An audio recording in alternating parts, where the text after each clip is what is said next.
Countless games start with this move because it leads to many strong openings. Building toward an Indian game by controlling the center with the knight instead of a pawn, gaining indirect control of the center with a flank pawn. e6 opens up a line for the dark-squared bishop and prepares to castle quickly, while preparing to push a pawn to d5 and recapture with a pawn if captured.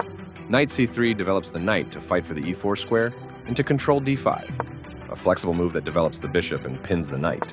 Queen c2 defends the knight on c3 and continues the fight for the e4 square. d5 takes space in the center and attacks the c4 pawn, developing the knight and increasing influence in the center. Castling kingside tends to be safer than queenside because the king is further from the center. This defends the attacked pawn. Very strong play. Out comes the bishop and into the battle. This develops the bishop and gives it scope on the long diagonal. This maintains the balance in material with a good trade. A clear recapture. This kicks a bishop. The clearly correct move for a threatened bishop. Very precise. Black develops the knight and attacks the center. Moving the rook gives white more flexibility in the middle game. Right on target. Both kings are castled and ready for the middle game. The bishop finds a new active square. The better move was to increase a bishop's scope by moving it to a better square.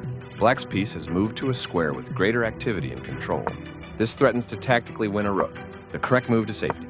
That's not a mistake, but it's not the best move either. This kicks a knight. The correct move to safety. This misses a better way to develop further. The rooks can see each other now, allowing them to provide mutual defense. This fianchettos the bishop by placing it on a powerful diagonal. That's an unfortunate error. This threatens to tactically win a knight. This wins material, taking advantage of the pinned defender. A great find, leaving the bishop vulnerable to attack. This is the way to win a knight. This makes a passed pawn. Capturing that knight wins material. The pawn is now passed because it can no longer be challenged by pawns as it tries to promote. This is the way to win a bishop. This removes the attacking pawn. That was a free bishop. This move puts the knight on a safer square. This moves the rook to safety. The rook is kicked by a pawn and must now move or be captured.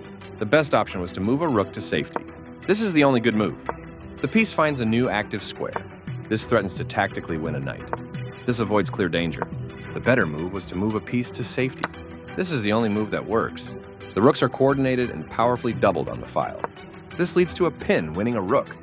This captures a knight and eliminates a threat. That pin to the king will win a rook. This is a fair move.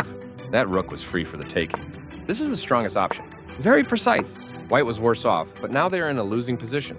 This is the only good move. This moves the bishop to a more active square, making it gain scope.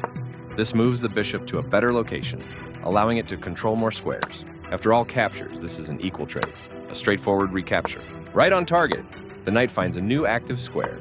This threatens to tactically win a queen. This is the strongest option. That's fine. This avoids clear danger. That's not a mistake, but it's not the best move either. This allows the opponent to sacrifice a rook for a nice tactic. Sacrificing the rook was the right idea. This protects the attacked knight. That pin will win material. Very precise. This doubles the rooks on a file, which allows them to team up to create threats. This permits the opponent to win a queen through a discovered attack.